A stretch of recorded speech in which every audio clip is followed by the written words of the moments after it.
Welcome to The Bridge, your playbook for thriving in the field. In today's episode, we're going to be talking about our core values. This is the backbone in how we operate daily. Welcome, channel partners, teams, associates, people around the country. Yes. And a special welcome to our first podcast, The Bridge, to my co-hosts, Miss Heather Petrone and Mr. Jimmy Knight. Hey. How are you guys doing today? Excellent day. Awesome. This Excellent. is exciting. It is exciting. Welcome, everybody listening to our very first episode of The Bridge.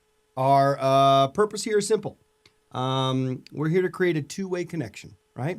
From headquarters to the field and then back again.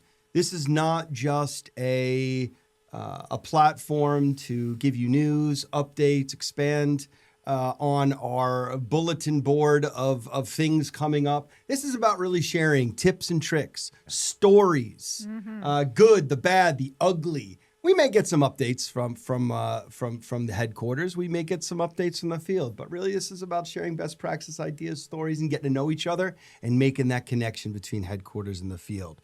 As I have said, I am Andrew Catapano, your Chief Operating Officer and your host of The Bridge.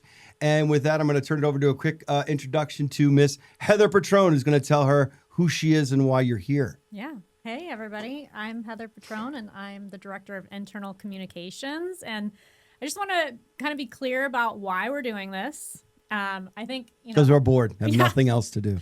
Yes. We don't have anything to do behind the scenes. It's terrible.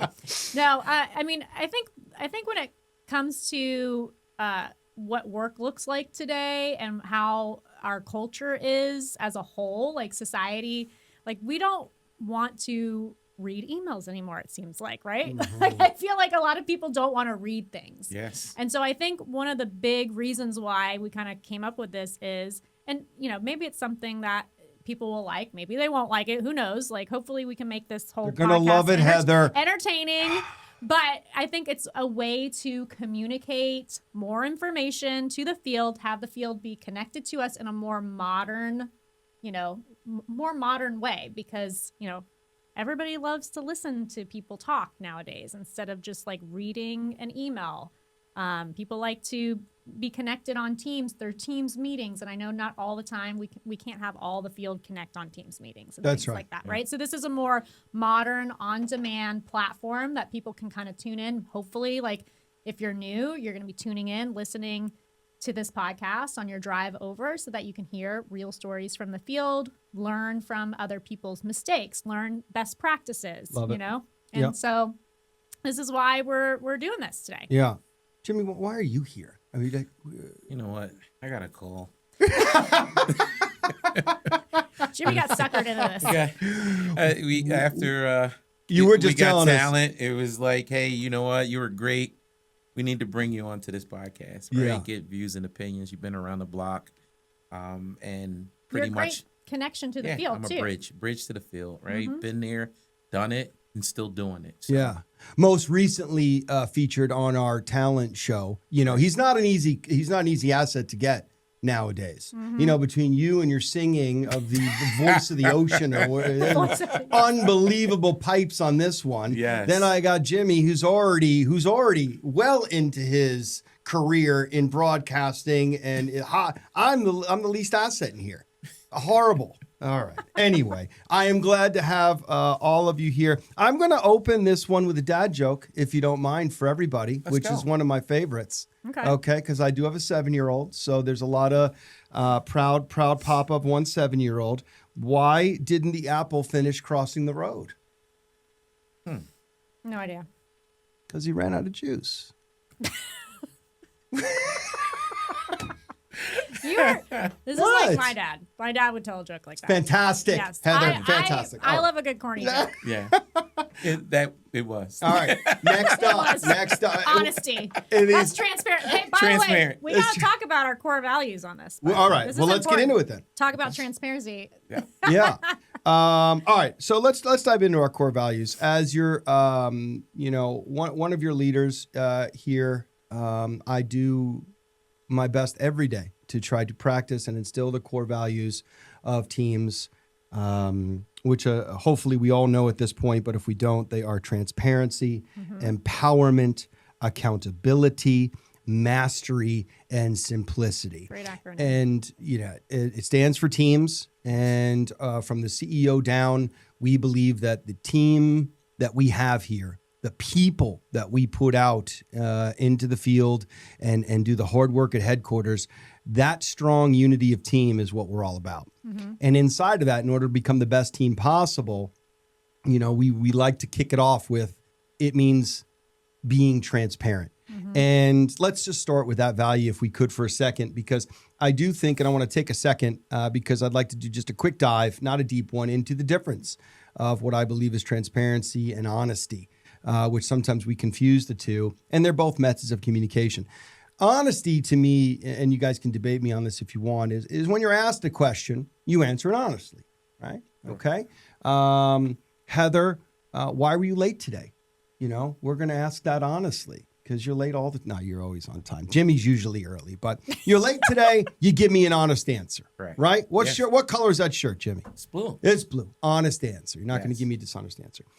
Transparency is about being proactive in your communications so that people can understand what may or may not be about to happen. Not waiting. Not waiting. Yes. Thank you. So, as we start and do it into transparency, Jimmy, I know you and I talked before this first podcast. Give me your take of, not only why this open communication of transparency and honesty, but what that does to drive trust. I know you're huge on that, transparency driving trust. Give me your take on transparency, what it means to be vulnerable, and I know you're outspoken on that. So let's talk about that first. You know what? Being transparent, to be honest with you. Speaking of transparency. Oh my goodness.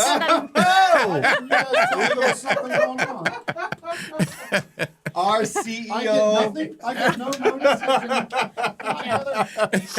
I get no notice. I just got to walk in on this. Have a seat. For those of you listening, and really, you are here. I interrupted Jimmy's answer. Should I be doing? We did. No, that's okay. We're going to get back to Jimmy in a second. But we actually did not know you were coming. Thank you for coming today. This means a lot to us. Are you being transparent when you say I am being both transparent and honest. Our CEO, Mr. James Folk, is in the building and has given us. I have a little anxiety now. I didn't realize that was going to happen. Now I'm all thrown off my game, as he does all the time. Yes. And to be honest, I go by Jim, not James. Yes. So listen, get it updated in the iPhone, and I will figure that out.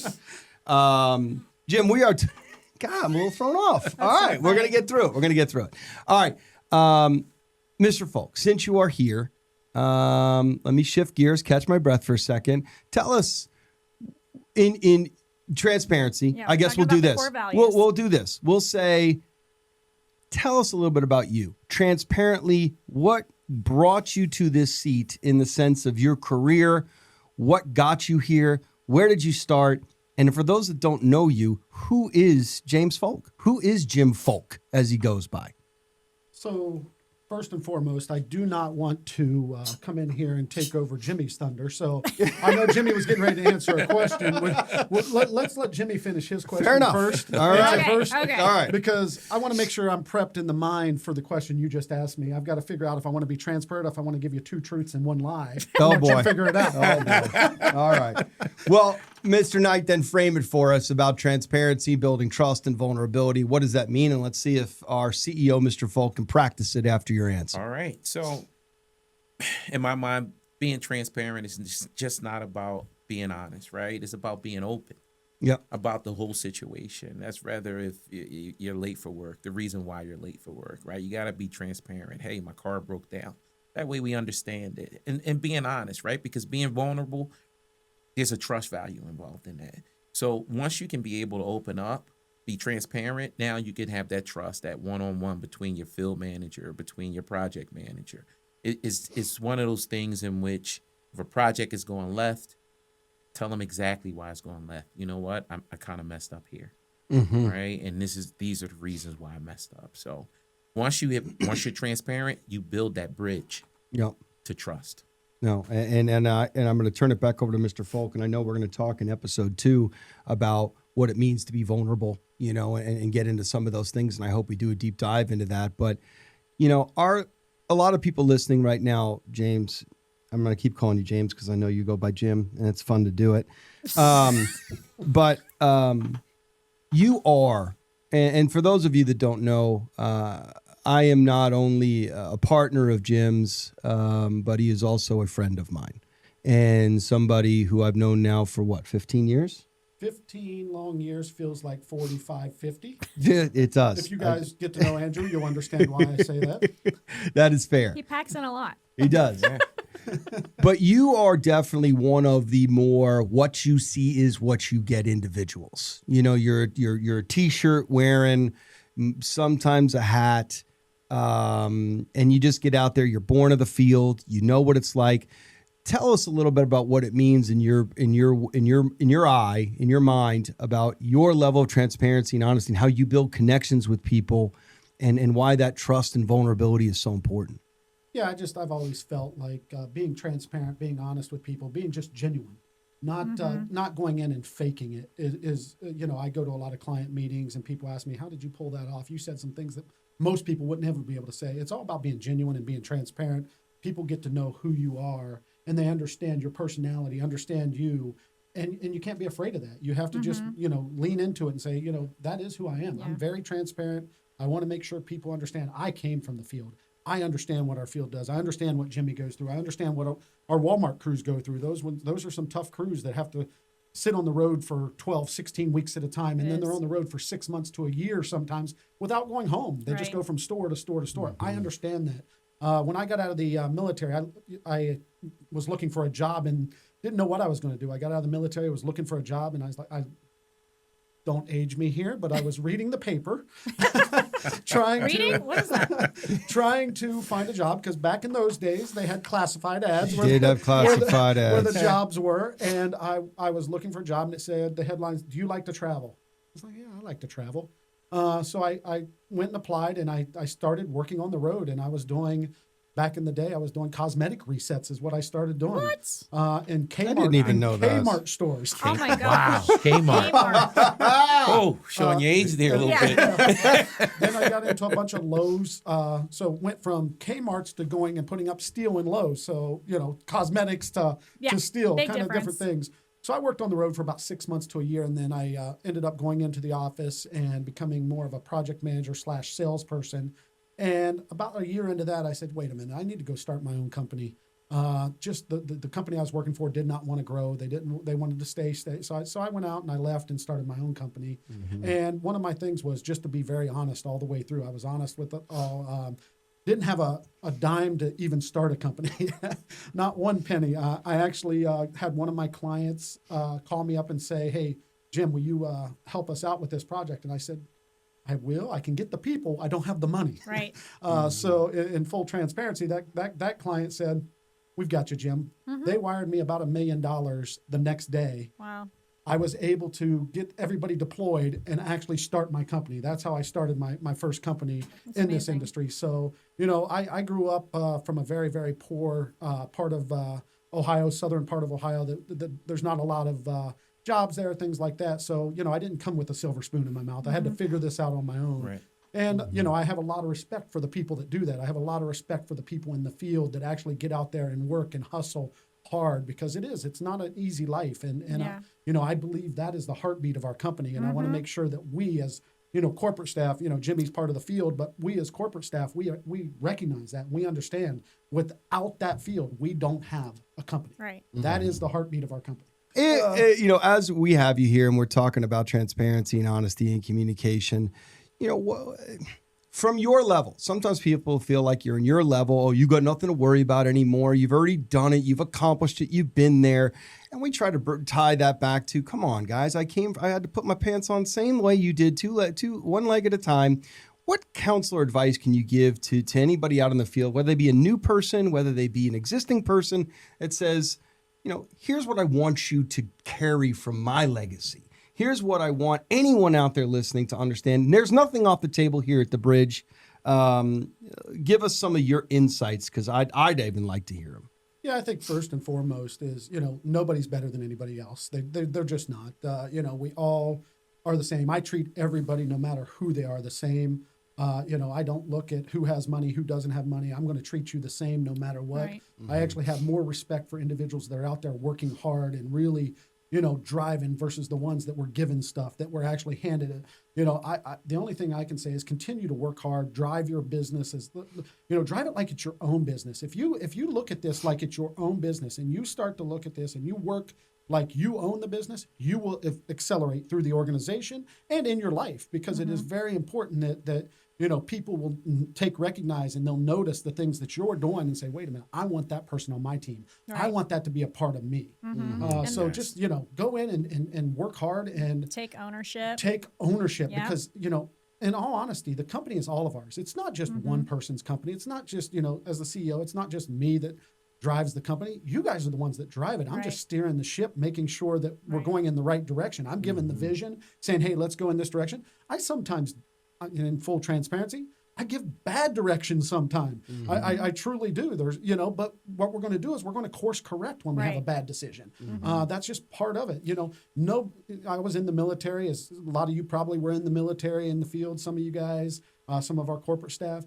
As you know, when you make a plan is nothing but a setup for change. That's all it is. A plan Right. is a And process for change is all it is, because you got to be ready to change. Right. Yes. And that's part of, I think we need to talk about empowerment too, right? It's another core value of ours. So when you do take ownership of something, if something seems off, you need to feel empowered to say something. We don't want people sitting back and not feeling like they can come to a higher up and saying, hey, this is what the situation is. I don't think this is working out. This is my advice. What do you think about this? And that comes, again, that's transparency, but that's also taking ownership and, and feeling empowered enough Yes. to go to leadership to say when something feels off, there's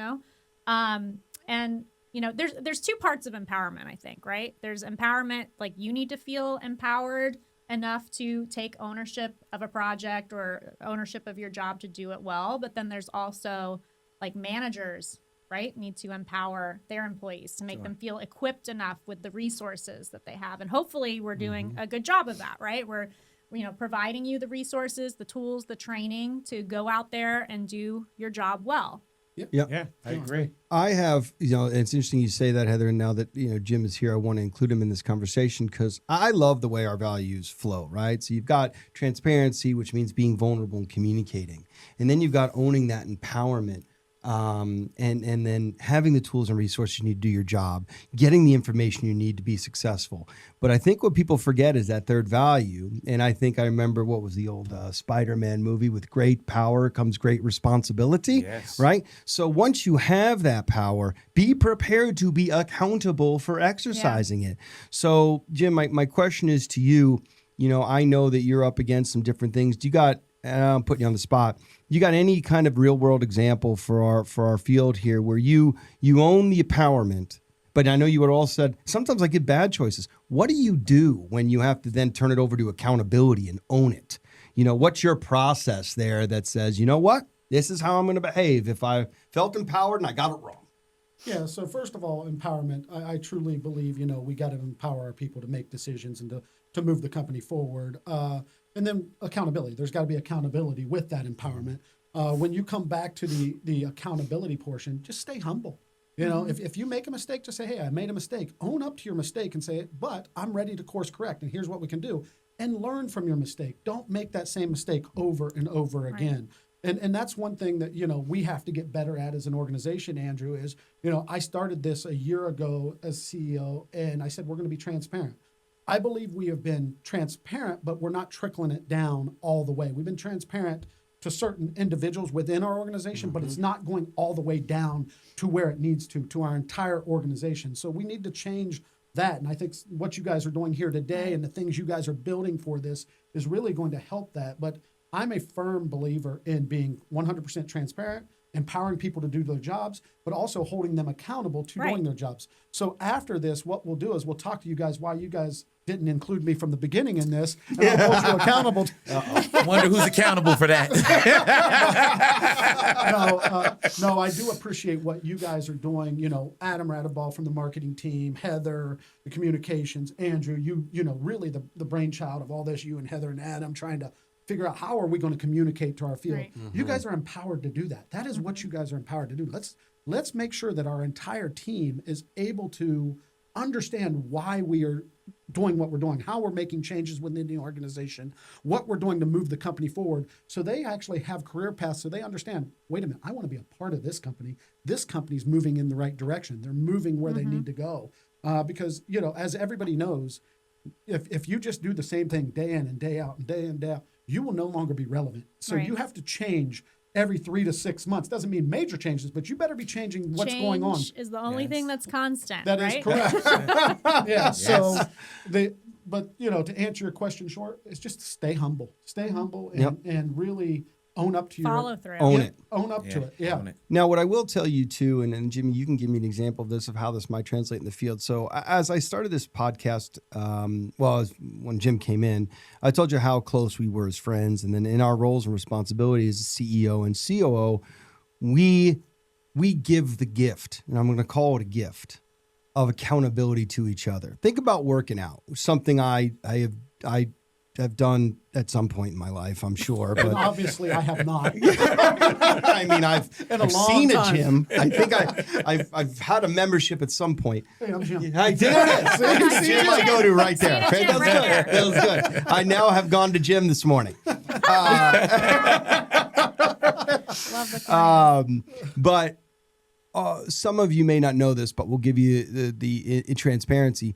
Jim and I won't say fight, debate a lot. Heavily. We talk probably on the phone 20, 30 times a day, literally.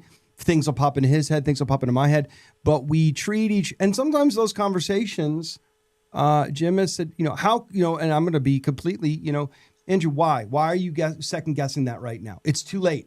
And I'll be like, well, Jim, I just want you. That's great. You should have said it earlier. Right. So, and then he'll hold me accountable to the way in which I communicate, and I think I'm holding him accountable, or he'll come at me and be like, he'll say, but the great thing is, think about it of not accountability as a punishment. Think about accountability as a partner taking you to the gym in the morning. Mm-hmm. It's a gift, right? I'm so connected to you. I value your future so much. I value your mental, your physical, your professional and personal well-being so much. I'm going to hold you accountable to being the best version of you know how to be. Mm-hmm. And that's where I think accountability for us really goes. And that's why we can get through some of those debates. Yeah. That's at our level, right? So that comes with professionalism to accept it. That comes with the ability to be genuinely honest and know the person's not trying to attack you. They're trying to help you. In the field, what are some examples you think, Jimmy, of the way in which, I just gave you an example of the way in which we hold each other accountable. I call them and I'm ready for the good, bad, the ugly. Before I turn it back over to Jim here, how can someone do that in the field? So accountability and ownership, they come hand in hand. Once you feel an ownership for something, you feel as though that you're accountable to make sure you do it right, because it's a reflection of you. We have a big box store that we do business with, and I had a lead in the field. They usually give you a score, right, on how well you did. You may have 100, 200 and something odd bays that you have to complete. So this lead at one point, 90s, 92, his score was great. Then it dipped down into the 70s. So I had to hold a conversation about accountability, right? And try to figure out why are we getting these scores when you've been consistent, right? He had to be transparent and say, hey, listen, I haven't been really checking behind the guys. Got a newer team. I kind of trusted them that they were doing the right thing. But to be honest with you, the next one, you'll see a difference. So he owned it, right? He was transparent with his communication. It's me.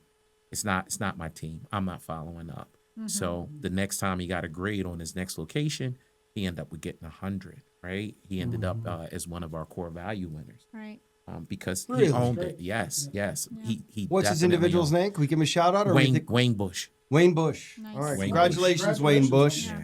And Excellent you job. get a lot of respect, right? When you Sure. do that too. Yeah. Rather than just making excuses, blaming, your team or something. It's always good to do it that way because you just gain more respect, I think, from leadership and, your manager. So you not only gain it from your leadership and management, you gain it from your team as well. True. When you know Yep. that you're, you have their back.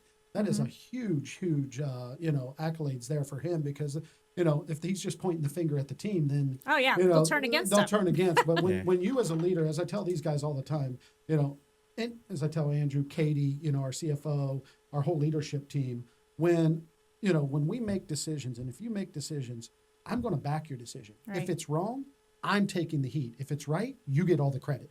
Because as the leader of the organization, I'm the one that has to face all the fire across the board if we do something wrong in our industry. But if we do something great, you give the credit to your team. That's who did it. It wasn't you as the leader. It was your team that did it. I was just in a store the other day, and there's one thing, Andrew, as you know, and I think the whole leadership, our leadership team knows, I'm really requiring our leadership to be in the field more. Right. I want our executive leadership, a lot of our teams to be out in the field.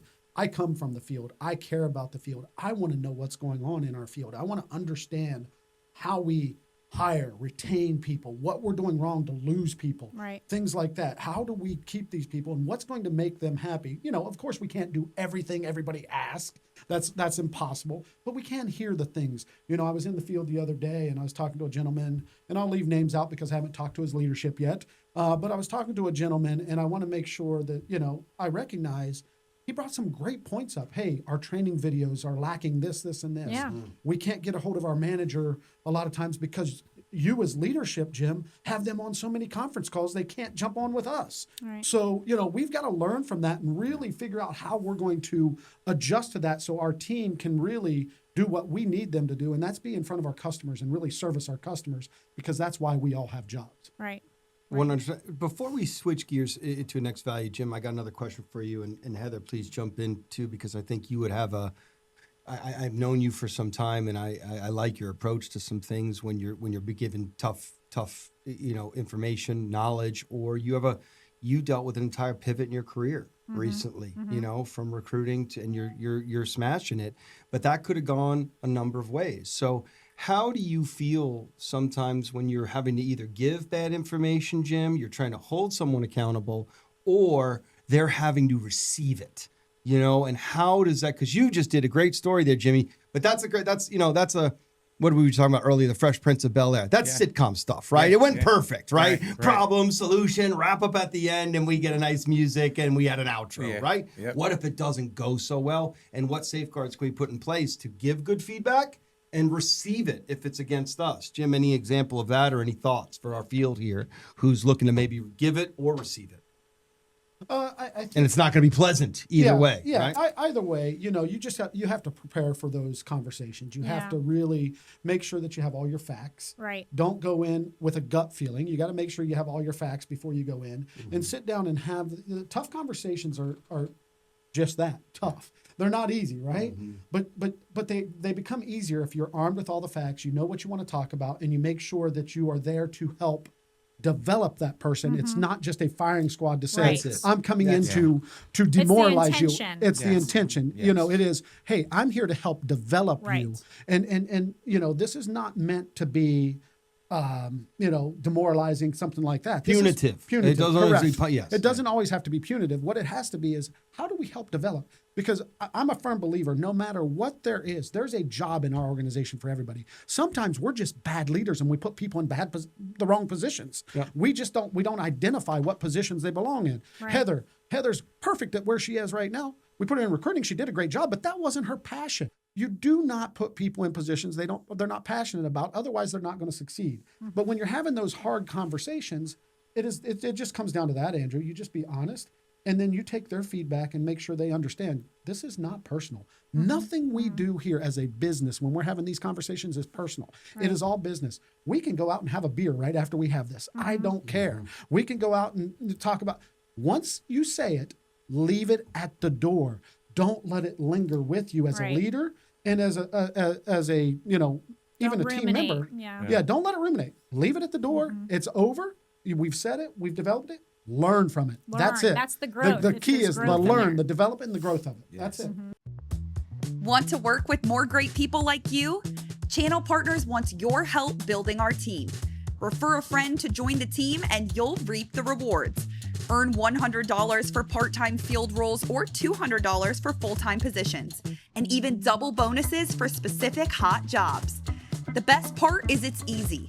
Just list your name on their iCIMS application or use the Refer a Friend button on any job posting.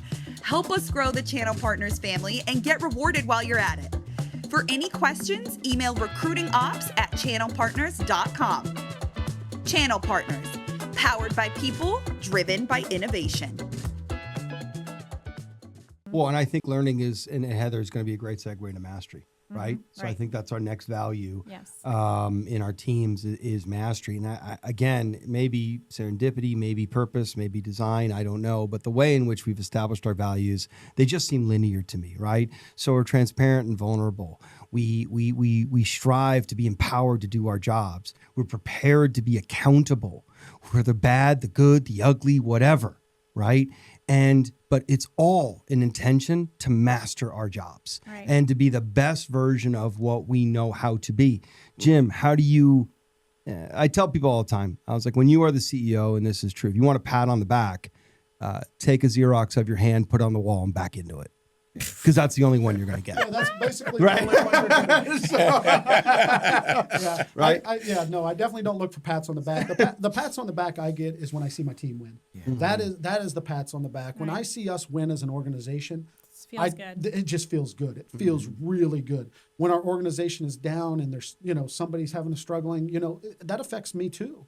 I don't like to see anybody in an organization struggle. Right. Personally, professionally, anything. I take I take it all to heart.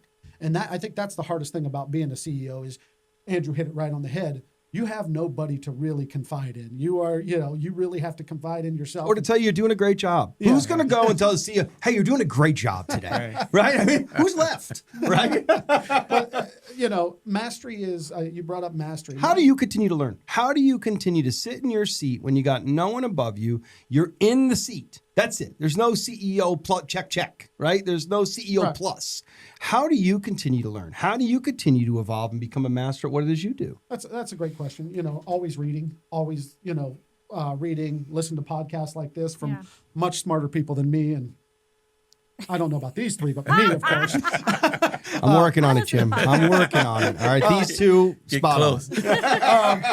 No, just really read, try to understand more about, I guess learning more about yourself and how to really manage people, manage decisions, manage things like that. But I think the biggest thing is I learned from the people around me. I have learned a lot from just putting smart people in the right roles, putting the smart people in the positions they belong. You can learn from them. I'm not the smartest guy in the room ever. If I am, I'm the wrong person for this job. Yeah. You better have the right people around you to make sure that you're doing the, I'm still trying to figure out if we have the right COO. Oh, come on. Anybody that Jimmy. knows, but anybody that Don't knows. laugh at No, he's Jimmy. So I think, at the end of the day, it is putting smart people like Andrew in his position. Katie is our CFO. Heather, putting her back in the position she really is passionate. Unbelievable. Jimmy, where he's at, but also developing them to where they want to go. But you learn from them because, I say it all the time. When we're making changes in this organization, we should start asking not just one layer down, 2 layers down. We better go 4, 5, 6, 7 Yeah. layers down because everything we do affects somebody in this organization.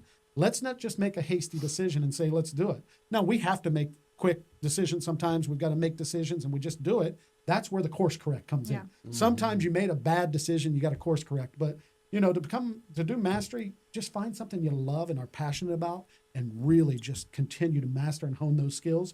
And there's, as you guys know, with ChatGPT, with Google's out the door, with all the AI stuff in this world today, Yep. Yeah. you It's at your can learn a fingertips. lot. It's Yes. at your fingertips. It's do you want to develop your master the skill that you're in, or do you just want to go in day by day and just do your job? And there's a need for everybody. So every position there's a need. There really is. And what would you say? We were talking about, we have to go 4, 5, 6 levels down, kind of thing. What would you say to a merchandiser or a break fix or assisted salesperson who wants to kind of further their career in retail? How are they gonna get some of those tools, right? Like, I do feel like we have a lot of videos and the Yeah. Channel Partners Hub. If you haven't heard of that, go there. There are videos out there that we've done in the past, especially for a newbie who doesn't really know how to work a planogram yet, right? Yeah. There are tools out there, so you can ask your manager how to find some of those videos. The managers, if you don't know where they are, feel free to, email the training department, marketing. We can point you in the Yes. right Great point. direction. Yeah. But there are resources out there that we even have that you can start there. Not alone just talking about mastery, in the sense of like the workplace, but I think you should also think about mastering just in your personal lives. 100%. That's key. And, 100%. and key. we also, thanks to the employee experience team, we also have a lot of resources that, a lot of our employees, I don't think even know about, like our Bank of America program to help master their finances. Yeah. There's I didn't even webinars. know about that. Yeah, there's webinars out there that Bank of America is doing every month. October is cybersecurity month, so they always do that in October. And there's all these different webinars out there. I that think you these are can all great points. And I think to your point of the question to Jim, though, I think that, if we're not going to be hungry for information and continuing to want to wake up every day and say, am I better than the day before? And I think what Jim is saying here, and I'm not going to put words in his mouth of, if you're hungry for information and you want to continue to learn, that's going to become evident, and people are going to want to work with you to teach you, to Right. train you. Sure. And I think, and Jim and I have been faced with a lot of times, people keep getting hungry for information. Why am I not included in meetings? Why does no one tell me? Well, because you're not the easiest person to talk to. You're not the easiest person. So maybe if you're not sometimes getting the information you need to be empowered and accountable and be master at your job, maybe somehow look, sometimes and say, am I doing the right things to stay open Right. to that learning and open to that mastery? I will tell you, Jim, and he could speak on this. Guys, you can sense that your CEO is an outgoing, gregarious person, right? He has a personality that's going to walk into a No. store, not know who's there, and be like, I've seen this guy play golf, and the first things were, which way to the clubhouse and what's the course record, Yeah. right? He'll shoot 104 that day. But it's that confidence that says, you know what? But it's humor and it's fun, Yeah. it's engaging, and you want to talk with him and feed him information. What kind of advice, though, would you give people who maybe don't have that personality, right? So, Yeah. Well, I think I'm going to go back to what Heather said earlier about mastery and mastering your skills and your personal. I've always said from the time I started my first company was your appearance means a lot. And yes, I wear a T-shirt, I wear slacks, but usually it's in a professional manner. Let me see It's, those shoes. Did they not have the jacket? Oh, dang. Did they not have the jacket in your size, or you Well- just had to go with? This button's perfect. I had that. No, he looks good. He looks good today. I like For it those on of you button. just I like listening, it he on- does it's look too good stuffy. today. But I am going to say, the one thing that you can do I don't know that everybody understands channel partners yet. The difference between Apollo, BDS, Whitehawk, BTR, all these companies coming together. MAG, who is our Puerto Rican company that we have down in Puerto Rico. Maz. That will be separate, but you got your Apollo, BDS, BTR, Whitehawk, all those divisions that do the same but different things. Right. Heather said something earlier. How does a merchandiser or an installer or a break fix rep develop more skills to move on? Well, that's where we're going to give you the opportunity now to move within the organization. As we Right. put this together and everybody is together, now you can say, oh, I used to just merchandise over here, but now I can learn how to install TVs and Right. do networking of TVs. Oh, I can also install, if I want to, I can develop more skills to become better at the overall retail environments. Find a Because mentor that's- too. Correct. There's Great point. plenty of leads that love mentoring. Well, you know? that is the point that I tell people all the time. When you go into a store, the way you dress, the way you act, if you go in dressed professionally, look professional, guess what? Those store managers will leave you alone. You could not know what you're doing, but they will leave you alone. You go great in, point. and it's an Shaggy old hair, yeah, great unbrushed, point. whatever. It's an yeah. old military term Yeah. that we used to use. If you come in looking like a jag bag, and you look bad, you just don't look good, then they're going to watch you could be the best rep in the world, know everything about, but they're going to watch every little thing you do. Yeah. Just, go in dressed professional, go in looking right, go in and represent Present the well. company, Yeah. present well, Appearances, represent the perception. And company. when you look good, you feel better. You feel more confident, right? Yeah. Appearance is perception. I like It that, is. Jim. It truly is. Appearance is perception, and that's what those store managers and things see. But also is become a lead. Learn how to. We need leads in this organization. Every one of our organizations needs new team leads. Every Yes. one of our departments. And as we're bringing it all together, there's going to be plenty of opportunity for team leads. I tell people all the time, team leads are what run your company. If you have the proper team leads, they can train and manage any person you put in with them. Right. They don't need to have 100% trained individuals. They are so good. They can make sure that job gets done without. Now, do we as an organization want to make sure everybody we put in is trained properly? Yes, absolutely. But if we needed to hire temps for a night or something like that, a good team lead could actually run those temps without having to get the job done. Right. It Makes can sense. just happen. Sure. Yeah. So Yes. that's how you develop in this industry. I know where it's been, I didn't know you were going to stay this long. And I am actually, I feel privileged the fact that you've stayed here this long or just sat this long next to me. I know that's usually a problem. Now, for I those, missed 7 phone calls. But my fear is I don't ever know what's going to come out of Andrew's mouth, so I want to make sure I'm here to Yeah. ensure that. and close to the door, that is true. But before we get to our last value, I do want to before I let Mr. Folk go, in the spirit of of how close we are and how much we talk. When we travel, sometimes we share a room every once in a while, or we do have rooms near each other. So one story, I have saved this man's life. Really? Literally saved his life. I wouldn't call Listen, it I saved your life. All right. Okay. So I don't. Heimlich maneuver? What No, was it? so I am fast asleep in one of those, whatever, Fairfield, whatever, connected rooms with the door in the middle Did you that have they to have. bust it? Did you break a door? I did not, but I woke up. I was sound asleep. And I'm like, what is happening right now? You're gonna break the table. I'm sorry. So just hitting it.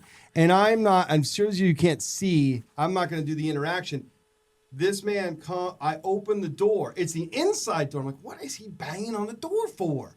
Right? So he opens the door. He's like, dude, I'm not going to make it. I'm not going to make it, man. You got to get downstairs now and get me some sugar now. Oh, no. And I'm like, what are you talking? And I've known this man for 15 years. And I'm like, now I'm half awake, no contacts in. Of those you don't know me, I can't see without the contacts. I'm in trouble. He's like, I was like, what? Can you go? He's like, I can't make it. I can't make it. And if you don't get up, so I run downstairs. I don't know what I'm doing. Now, he is a diabetic. So I run downstairs, and the guy doesn't know what I'm talking about. I'm frantic. I'm running around a lot. I was like, you got a soda? He's like, a soda machine. I have time for a soda machine. I know you got a soda back there. I know you brought one for a late night dinner. Give me that soda. He gives me the soda. I run upstairs. He is out. Oh, my like, gosh. he's in the bed, just looks like he's about to go into a coma. Oh, my gosh. And I throw him the soda, and I was like, I'm going to get cookies, because that's all I know. I'm like, cookies will do it, right? He didn't have any cookies. Try the soda. Yeah. He's like, no, the soda's good. And then I get the cookies. I'm yelling at the guy downstairs, like, what's with the soda, man? I asked for cookies, right? So he gives me that, and I go upstairs. I get upstairs. Old man gambling Jim. Like, no problem. Like, what's up, buddy? Where you been? Reset button. What? Well, I will tell you, it took him 30 minutes to go back down, so my sugar was back up. Okay. Oh, my gosh. No, it just sometimes drops, and it dropped overnight. I have that never time. seen anything like that. Well, So all and of it the was- people out in the field dealing with that, my heart goes out to you. I'd never seen that. I am glad I was there to save your life. Also, know we do share rooms when we are on the field. We try to, do our part. This one Look happened to after be your partner. look after our partner. But I will thank you for sharing with that story. But Well, I think one of the points, not just he didn't save my life. Saved I'm not it. going to give it to him. Saved Not it. giving that to him. I think the point that I take from there is, we ask you as field members to share rooms. We ask our field. I come from the field, guys. I still share room with my executives. I still, I don't believe in, a lot of people are like, in this day and age, you still do. Yes, because I don't believe in asking you to do something I won't do myself. There it is. I do not believe in asking my field to do something. You will see, and I can tell you, people from the White Hawk division probably know me better than anybody. I go out in the field and I still swing a hammer. I still get out there and do installs because I want to know what you're doing. I want to know what you're going through because I want to make sure our clients can't give, when I'm having a conversation with our clients, I can defend my field force when they say, hey, this is wrong if you do this. And I can say, they're right. They're absolutely right. It's wrong. This is what we have to fix because I did it myself. And when leadership goes out into the field and sees everything firsthand, that's where you build efficiencies too, right? You can see things that need to be simplified, which takes us into our last one, which actually I will tell you, Jim, I'm glad you came because I know this is the one you get most passionate about. I know the value of simplicity is the one that lights you up most. So before you close us out with simplicity here, I want to ask Mr. Knight over here for an example out there in the field, something, you know what, Jim? I'm going to open it up. Personal or professional, I don't care. How did you take something that was ultimately complicated and turn it into something that goes, guys, come on, just do it this way? And it was elegant in its simplicity. Because before you answer, and I'll let you think, a lot of people confuse simplicity with cheap or quick or discount.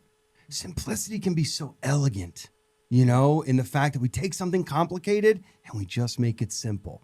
So you have anything for us before Mr. Folk takes us home? Because I know this one is close to his heart. Yes. So simplicity, to be honest with you, in the field, sometimes we tend to overthink things, right?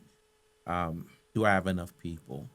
Do I have all the right materials, right? Do I know the scope, right? Am I prepared for this, right? So sometimes you create a lot of doubt in your mind when you go into the field. Sometimes it's fear. So you have to understand, are you prepared for the job, right? Or if you're not prepared, what did you do in order to be able to try to get yourself in a realm where you can go into that store and be able to perform? Me personally, I had a couple of locations. I want to say when I first started, we were doing turbo racks.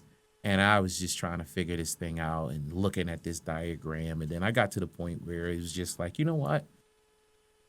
Let me just start putting pieces together, right? Try to figure it out, stick it in the bay and see how it looks, right? Instead of overthinking Instead it. of overthinking Instead of getting in your own head. Exactly. Let me just get after it. Yeah, just get after it. Just touch it. And then once we were able to do that, everything kind of fell into place, right? Then the instructions, it made sense.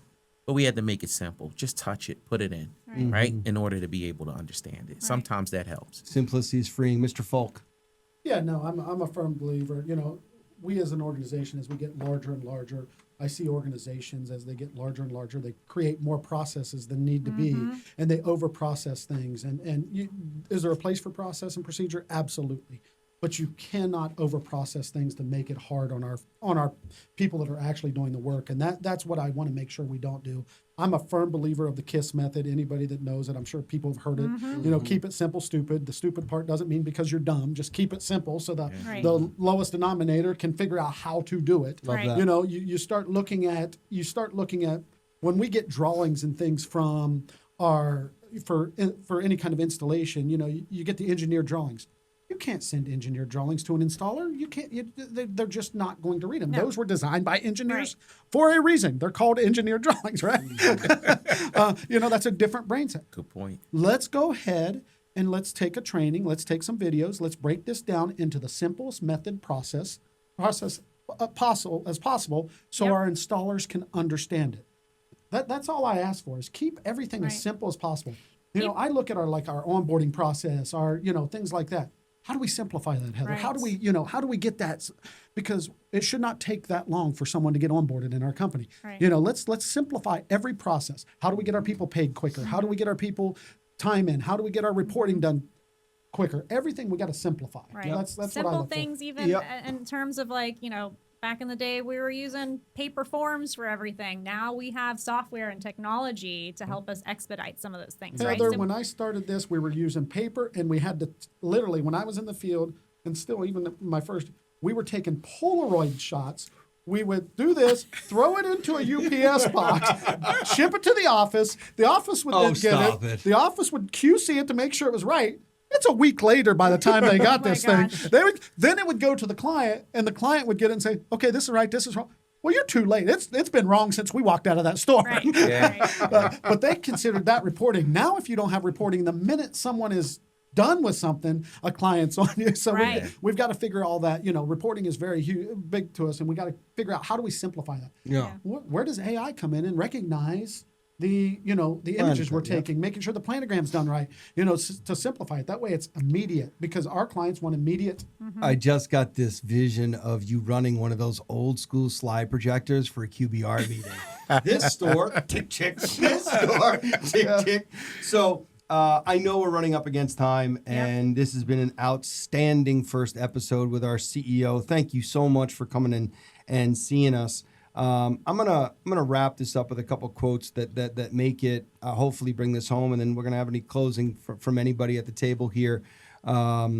But I'm a huge proponent, and Albert Einstein, I think, said it. If you can't explain it simply, you simply don't understand it, right? So at the end of the day, if you can explain something simply, if you are a team lead, if you are in leadership, and you're the one that's supposed to give the information, make it as simple as possible. Correct. Make it understood. Okay? Because sometimes people say, why didn't you get it right? Right. Because the way in which you communicated it. Right. It's not always Super. them, right? Yeah. I mean, if you look at instructional designers, they try to write things for a third grade level. And so I think if you think of it like that, how can I put this in the simplest terms when I'm communicating? Yes. Andrew, and I think the biggest thing, I think you hear me say it all the time, let's make sure our message given is message received. Yes. We've got to make sure message given is message received, because a lot of times you may think that you did plainly, I told them exactly what I wanted. Well, evidently they were sitting there nodding, but they did not understand. So we got to make sure that, because Does that make sense yeah, after you're that's right, done? because the result that you get back was like, they must not have understood me. Right, That's right. exactly. Well, everybody, we will hopefully, unless we're kicked off after this episode, I don't know, I'm going to have to get the vibe check from our CEO after this that goes, yeah, you're done here, or maybe we can continue for a second episode. We hope you allow us to do a second episode. The one thing I do admire about this man sitting next to me after all these years, and I do thank him for this, tell him all the time, he lets us make mistakes. He definitely practices the value of transparency. He empowers us to do stuff like this. He didn't know really what we were doing with this. He had an idea, and he's like, okay. And then he surprised us here today, which I really do appreciate your support. Yes. He's going to hold us accountable. That's the trust but verify method. I trust they know what they're going to do, but I'm Why'd going you to get verify. so close to the microphone for that one? Did I you want everyone to close hear that because one? I wanted All right. everybody to hear trust but verify. But then he's going to hold us accountable, right? He's going to hold us accountable to getting it right. He's going to expect us to be the best, right? Yep. If we're going to try it, you better be the best at this. You better not come, I'll give you 1, 2, or 3 to make some mistakes, to do some things. But I want to see you get better every day.